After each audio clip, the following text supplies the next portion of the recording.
Now we jump across the street to another parking lot, this one a bit older, but experiencing higher vehicle traffic.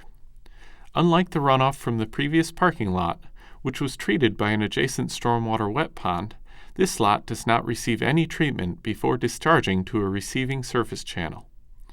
Runoff drains into several storm drain inlets located throughout the parking lot, then is conveyed directly to a nearby outfall situated along the stream.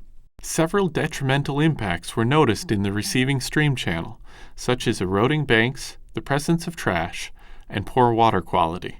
Implementing on-site retrofits within this parking lot offers an opportunity to capture and treat the runoff before it discharges to the stream. During the school year, this lot experiences heavy student traffic. As a result, any concept that would involve the loss of parking spaces would likely be a tough sell to the university, along with the students. This is something to keep in mind as we explore retrofit opportunities in the parking lot. While assessing the site, the field crew noticed the deposition of sand and grit close to the storm drain inlets.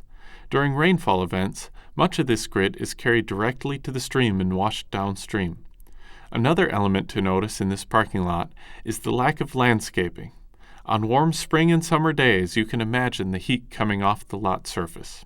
By walking around the site and looking at the site topography, field crews observed that the drainage from the parking lot crested away from the wide, central concrete parking islands and flowed to inlets located along the side islands.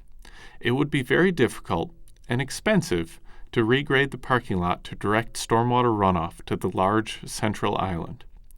However, an opportunity exists to use the side islands for stormwater treatment, since runoff is already flowing toward them. The field team identified several different opportunities at the site to treat stormwater, none of which resulted in the loss of parking. The central islands present a good opportunity to add tree plantings and incorporate some much-needed landscaping into the parking lot.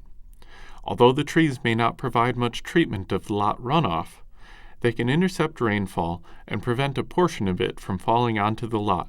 By blocking the inlets and creating curb cuts, the side parking islands can be converted to bioretention areas that can capture and treat runoff flowing toward them.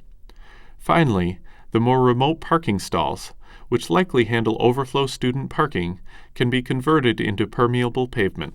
Some examples of these types of projects are shown. The proposed projects not only offer a stormwater benefit, but provide landscaping, shade, and heat island reduction benefits that can improve the overall aesthetics of the lot. Here are some other before and after examples of other stormwater retrofit projects.